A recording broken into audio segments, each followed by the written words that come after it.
Hey, what's up, everybody? I want to welcome you to another episode of the Dreamers Pro Daily Recap, where we give you a recap of all of the hot topics that we covered that day. You can catch them in their long format and also catch it fully streaming for free on Apple Podcasts.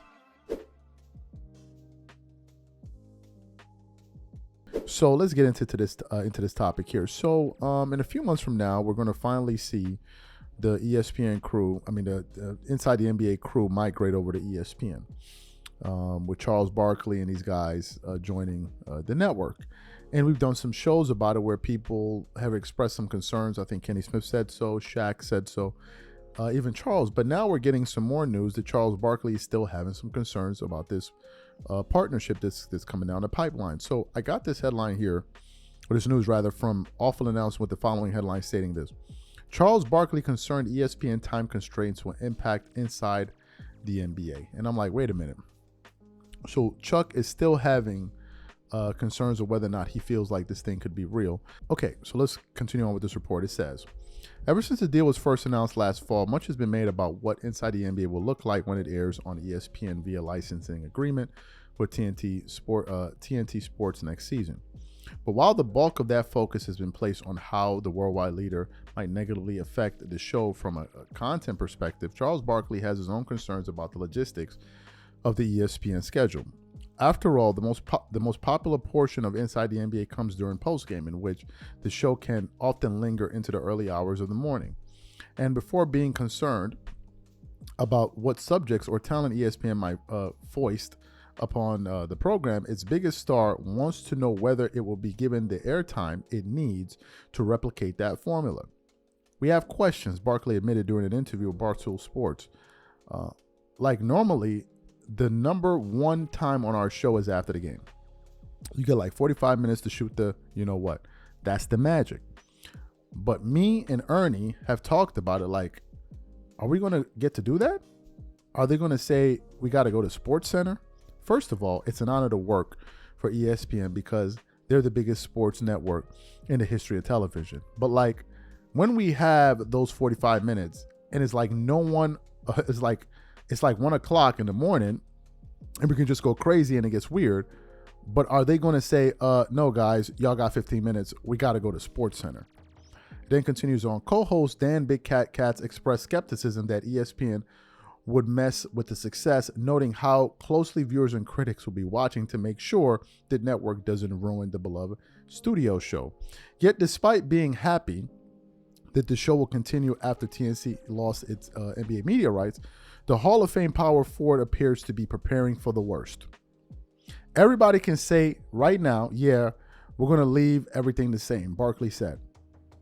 But if the game ends, it's Sports Center going to say, y'all got 45 minutes to shoot the bleep, or we need to go to Sports Center in 15 to 20 minutes. It's going to be a learning curve. The concerns of Charles Barkley are valid, perhaps more than the worries that ESPN will try to tinker with Inside the NBA for a content standpoint. It is, however, worth noting that the network will also launch its direct-to-consumer streaming service this fall, giving a newfound flexibility for its programming schedule. To Barkley's point, there will be certainly a learning curve early on, and it would hardly be a surprise to see how the show and Disney-owned channel go through an initial period of trial and error. And then the article says a few things to close out there. What are my thoughts about this? I think they're going to screw it up. And I think it's going to be chaotic.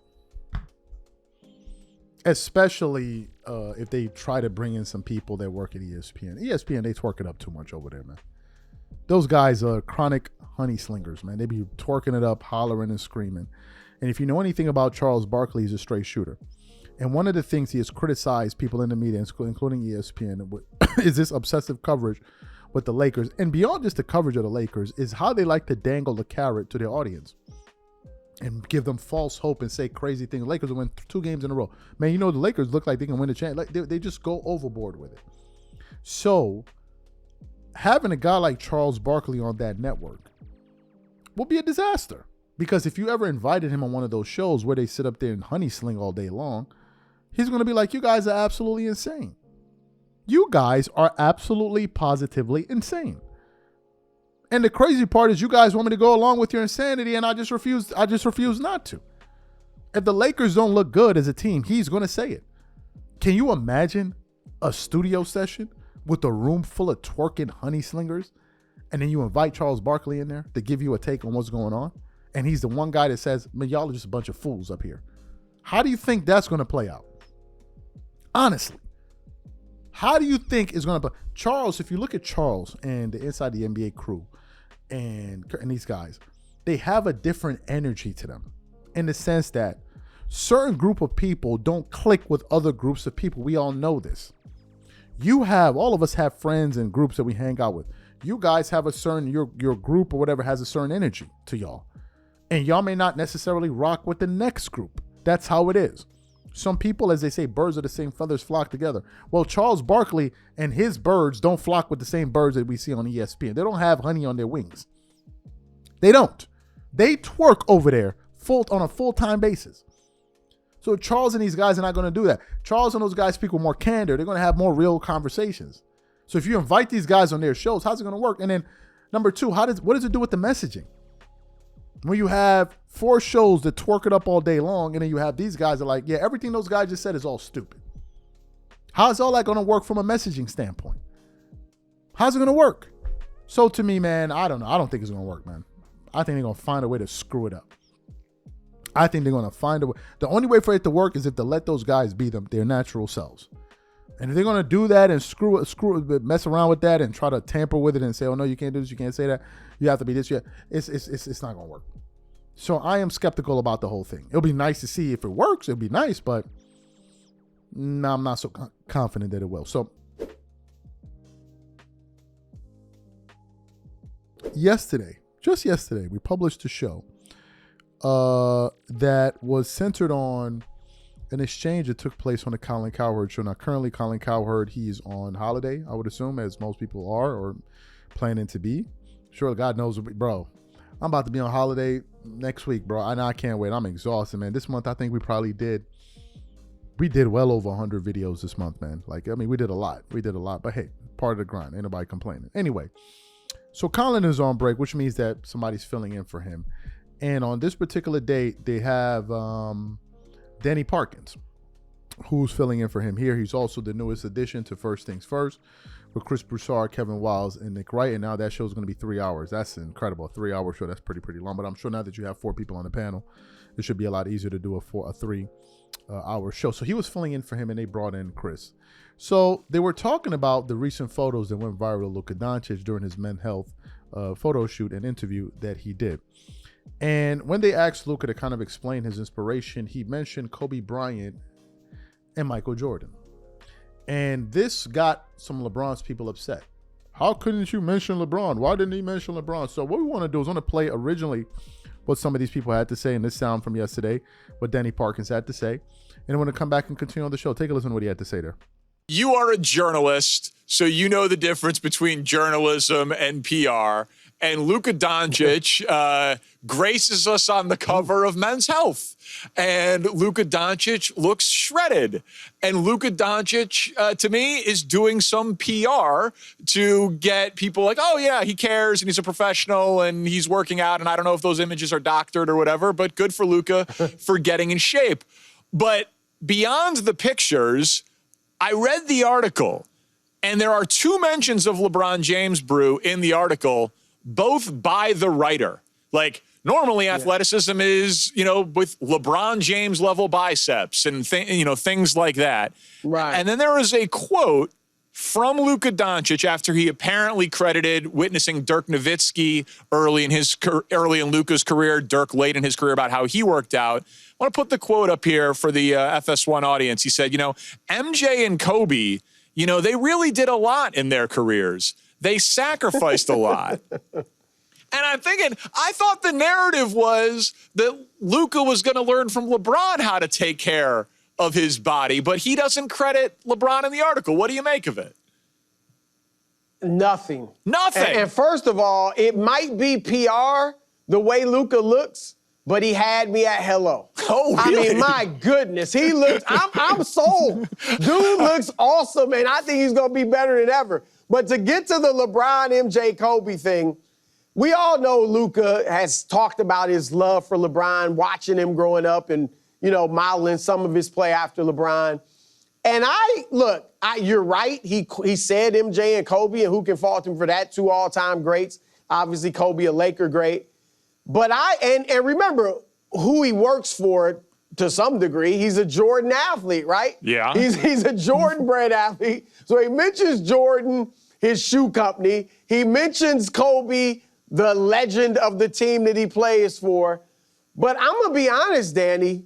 When I saw this article, saw how Luka looked, read it about, how he's changed and this summer's different for him, I gave a big shout out to LeBron James. Like, this is a testament to LeBron James's example and the impact it had on Luka Doncic. Like, he's been in the league 6-7 years.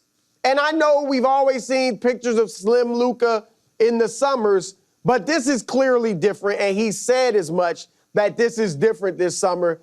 I think he played with LeBron and saw why as much physical ability as LeBron has, as much natural ability, as much size and strength and athleticism as LeBron has naturally, he goes above and beyond to become the player he is. Like, he's not just playing off his natural ability and giving you doing the basic workout that all the other NBA players do.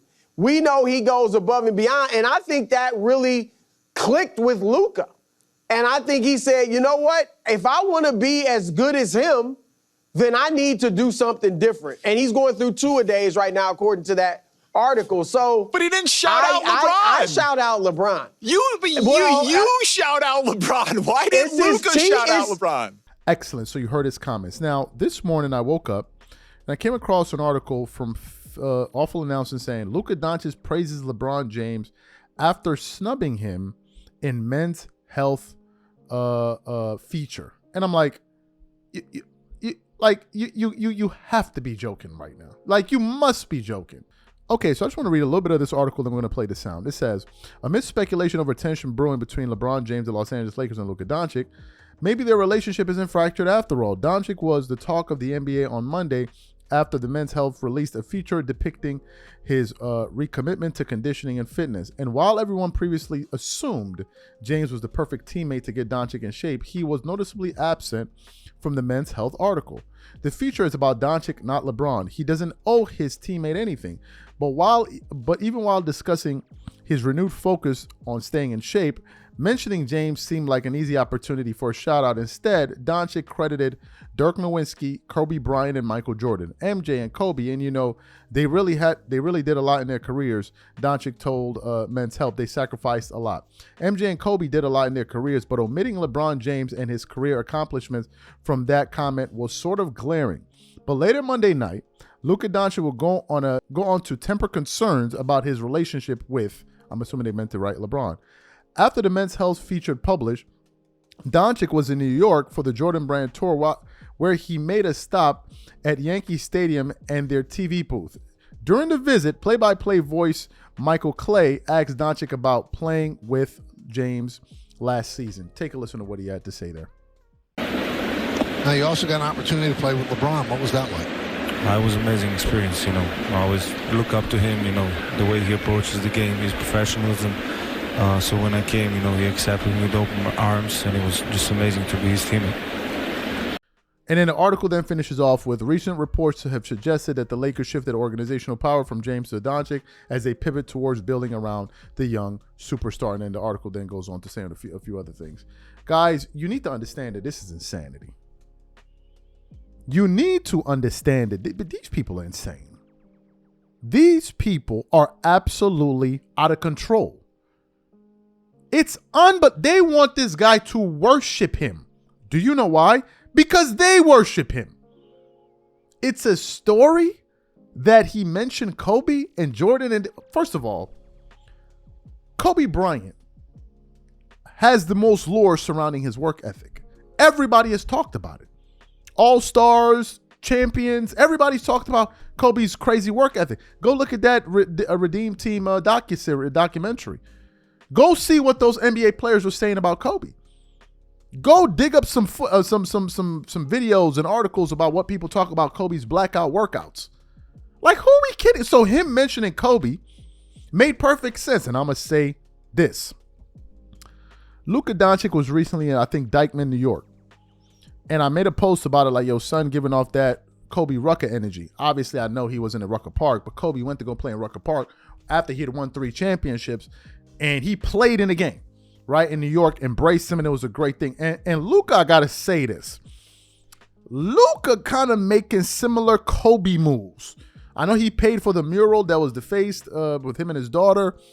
But Luka kind of like really ingratiating himself with Laker Nation. And he moving the way you expect him to move. He moving the right way. Going to Dykeman and being in that environment. He making the proper moves. Because he could have not gone there. He could have just skipped out on that. So for him to go, Luka, I'm beginning to look at Luka in a different light. But back to my bigger point. These people are like, why would Luka Doncic give LeBron James advice, credit for something he's not doing? Maybe some people don't know this. It's summertime. People are on vacation. LeBron is all over the world right now. I think at one point he was in Monaco, in South of France, or wherever. You saw him partying it up over there with Jeff Bezos. And LeBron is on his summer vacation. Him and Luka are not working out. They're not working out. People are acting like as if they're going to doing 2-a-days in the morning. They're not doing that.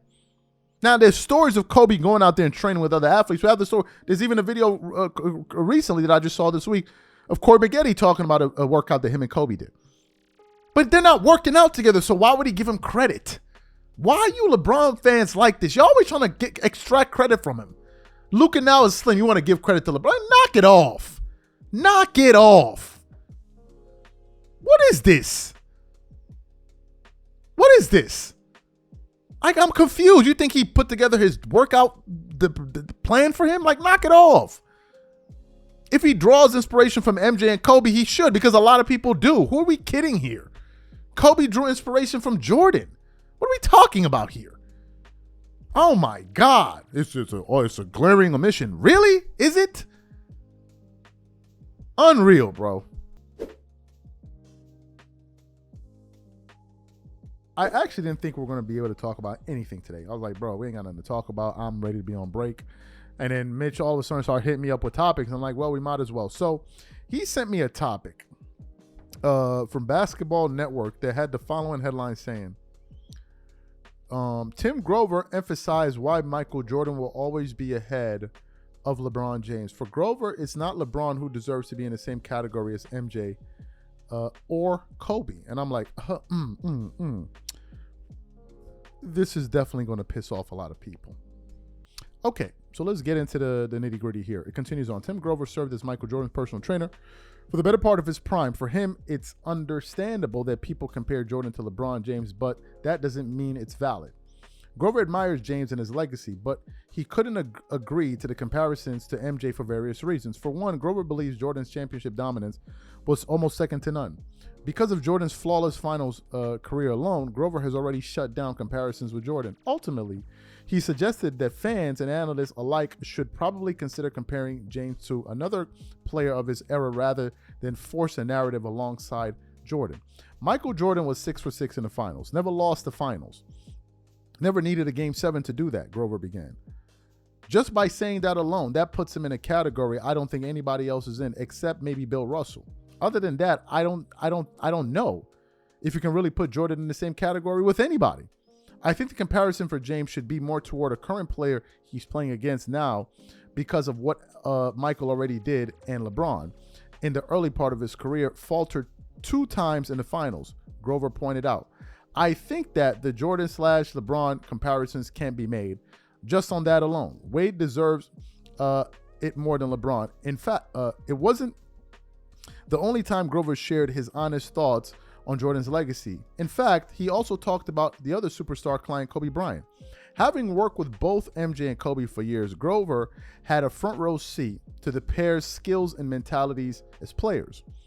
The way he saw it, Jordan and Kobe Bryant were undeniably in a class of their own in terms of pushing themselves. Yeah, Grover thinks that if there's another all-time great that could join MJ and Kobe in this category, that wouldn't be LeBron. Instead, Grover once explained that D. Wade possessed some qualities that made him similar to both Jordan and MJ and Kobe. Cleaners get the result end result over and over again. Grover once explained. So they figure stuff out no matter what's thrown at them, and they get the end result numerous times, over and over and over again. A part of a cleaner's mentality is to consistently never be satisfied when something is done. They move on to what's next. The two biggest cleaners I've had are Michael and Kobe. I would put Dwayne in that category too, he declared. And then LeBron never asked to be compared to Jordan. That's a lie. Are you even joking? That's a damn lie. He even wears the guy's jersey. That's a lie. LeBron is obsessed with Jordan.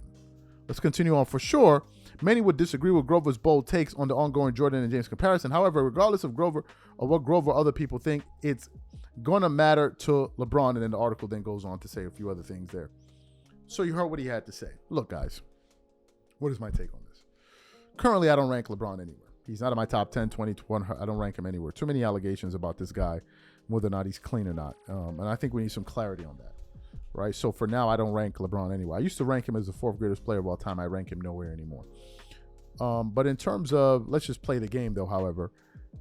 If we were to talk about this thing, look, MJ and Kobe were in a class of their own in terms of players. From a mentality standpoint, from a stylistic standpoint, from a skill standpoint, from being an assassin standpoint, a mindset standpoint, these guys are just relentless killers, man. I mean, if you're looking at Jordan, you're basically looking. If you're looking at Kobe, you're basically looking at Jordan. Basically, now Jordan was better, but Kobe was basic. Like there were certain things that Jordan had over Kobe, and a lot of them are physical attributes. He had bigger hands. He was stronger. He could jump higher. But Kobe also had his thing too. Kobe was a better ball handler. One could make an argument he was a better shooter. He was very, very. I mean, he was. I mean, you could make an argument that Kobe was the most skilled player to ever play basketball. Literally, he could do everything. So was MJ, right? But MJ is the GOAT, no question about it.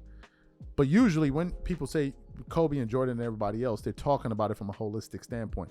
Looking at these guys play, I mean, looking at Michael Jordan play is like watching a miracle unfold in front of your eyes, man. Literally it is. This is not I'm not overstating anything. You watch Jordan highlights, you're like, this isn't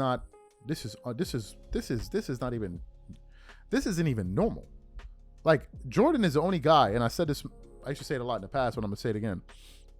He's the only athlete I've noticed that the more you research his career, the freakier it gets. The more you delve into his career, for instance, last year, SGA had one of the all-time greatest seasons of all time. He won the regular season MVP. I believe he won the scoring title. He won the finals MVP in the same season. Everybody was losing their minds. Jordan did that 4 times. 4 times. It's in a different universe. It's just in a different realm.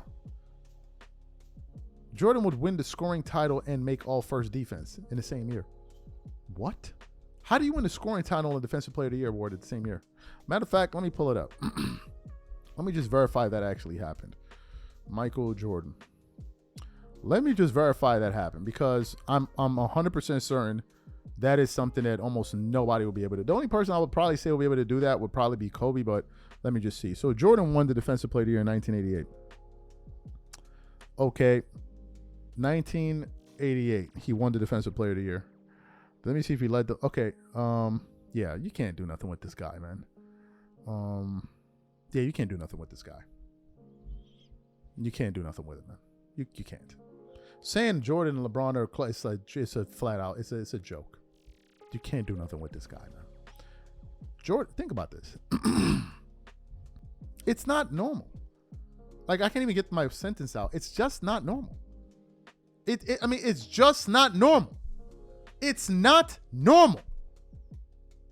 LeBron could never dream of having a year. He could never dream of it. This guy, in one season, won the All-Star Game MVP, the Defensive Player of the Year award, a regular season MVP, and he led the league in scoring that year, and he led the league in steals all in one year. Bro, what are we talking about? This debate is stupid. It's a stupid debate. It's not even close.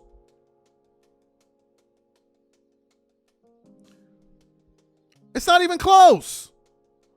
What are we talking about? Let me say that one more time for the people in the back. In the same year, in 88, the guy won the All-Star Game MVP. He made the All-First NBA team. He made the All-First Defensive team. He won the Defensive Player of the Year. He led the league in scoring. He won the MVP and led the league in steals. But you mother want to make this a debate. It is not a debate. Kobe's my favorite player. He never did that. Ever. LeBron couldn't even dream of doing this. He could not even dream of this level of excellence. He can't even dream about it. That's just one season. Let's go through another freaky season. Let's pull up another one here. What's another weird-ass season that Jordan had that made you say, this guy's from another universe? Let's look at another one. Okay, let's look at the 1991 season. The guy won. First of all, he made an All-Star game, obviously. He won another MVP, so he won an MVP that year. He won the Finals MVP that year. He won the scoring title that year. He made the All-First Defensive team that same year. And the year prior, he led the league in steals.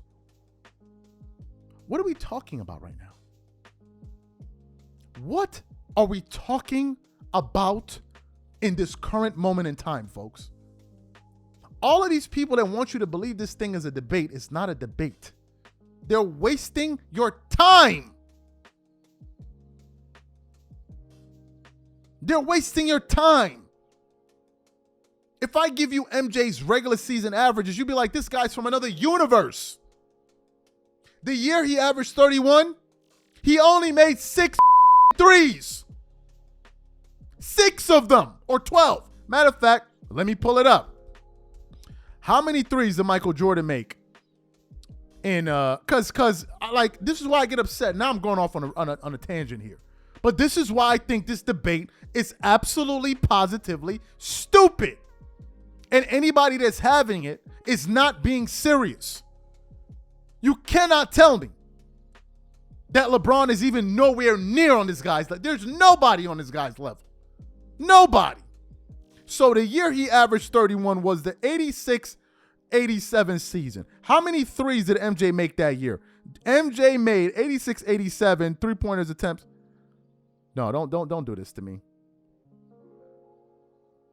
Don't do this to me.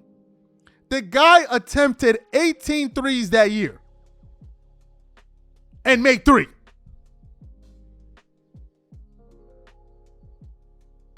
An average 37. The next season, he averaged 35 points, 1.6 blocks, 3 steals, 6 assists, 5.1 rebounds, 84% shooting from the free throw line, while shooting 53% from the field. Then the next season, he averaged 32.5. Then the next season, he averaged 33.6. Then the next one, 31.5. Dude, the dude averaged 30.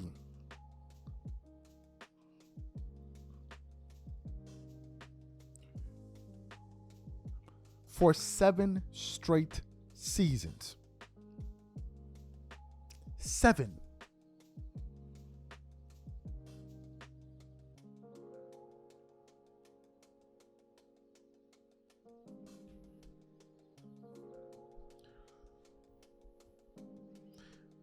The guy is the best by far. It's not close. These things I'm telling you, LeBron James could never dream about this. He could never, in his mind, dream about it. If we get to the playoffs, it's even more ridiculous. Let me give you some of MJ's playoff numbers. 1 year he averaged 43.7. That's an NBA record. But he only played 3 games. The next year he averaged 35.7 with 7 rebounds, 6 assists. The next year he averaged 36 in the playoffs, not one series, in the playoffs. The next year he averaged 34.8. The next year he averaged in 16 games. I need you guys to understand just how good you have to be able to do this. In 16 games, he averaged 36.7 points per game, 2.8 steals, 6.8 assists, 7.2 rebounds, 83% from the free throw line, 32 from the 3, 51% from the floor. And then the following season followed it up with 31, 34, 35, 31, 30, 31, 32.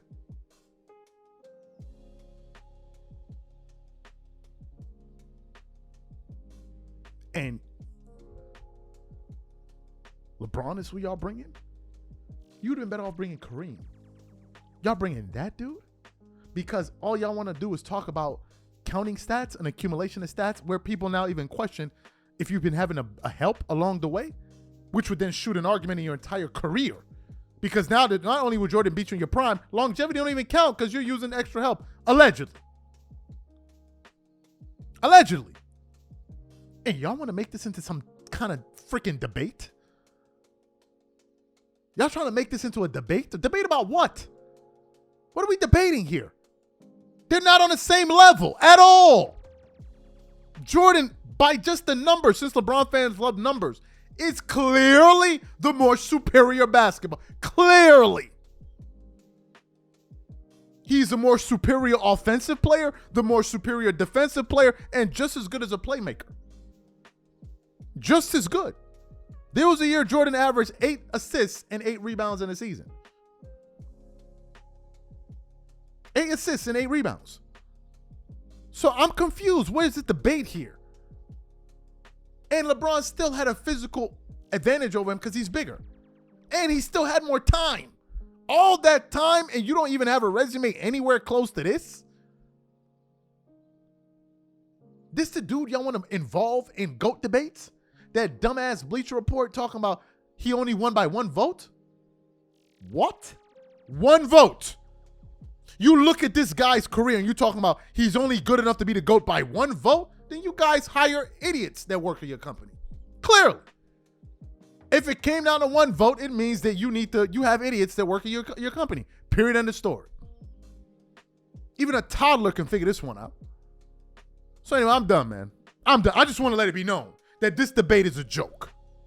It's always been, forever will be, a joke. LeBron fan can go and make the best video of his life. He will never in his life be able to make a video bringing up these kind of averages. Ever. All they'll tell you is some useless stat about, oh, he made 10 points over 20. Who cares? Who cares when you're perpetual stat patter? Who cares? What are we talking about here? Why do you think people would have been more impressive with Jordan getting the scoring title over LeBron? Do you know why? Because we all know Jordan's a better scorer. The reason nobody's impressed is because they know this guy's just been playing for longer. Just because he has a scoring title, that don't make you the greatest scorer of all time. We all know that. Duh. For as good as Kareem was, he wasn't the scorer MJ was. You already know that. With or without the scoring lead. We all knew that already. So y'all feeling like, oh, we did this. It proves nothing. That's why Nick Wright was talking about why people made a big deal. Nobody made a big deal out of it. They felt like it was Kobe that made it. Because they know Kobe's a scorer. Just more impressive when he does it. Not some dude that's averaging whatever this summer forever. If LeBron was as good as a scorer, why doesn't he have more 40-point games than Kobe? Why?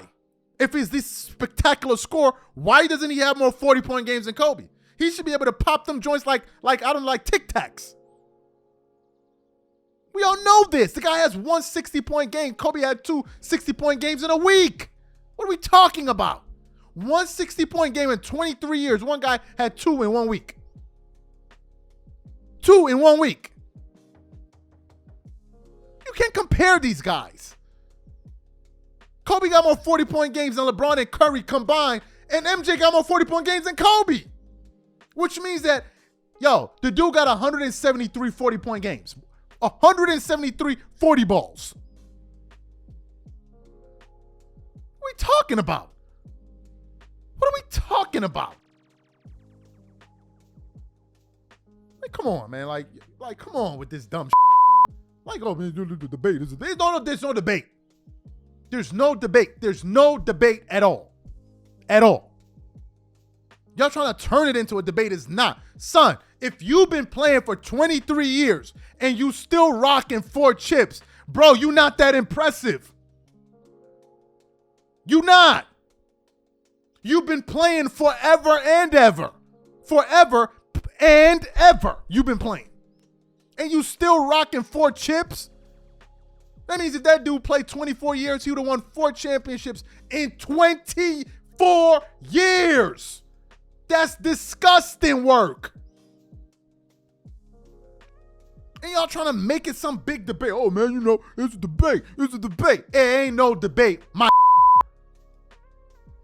Ain't no debate. There is no debate. Y'all the better off saying, Jordan is, matter of fact, I would have been good if you say, you know what, man, Jordan is by himself, and then we're going to argue with Kobe and LeBron. I'll be cool with that. But to try to involve him in your nonsense, you lost me. You lost me.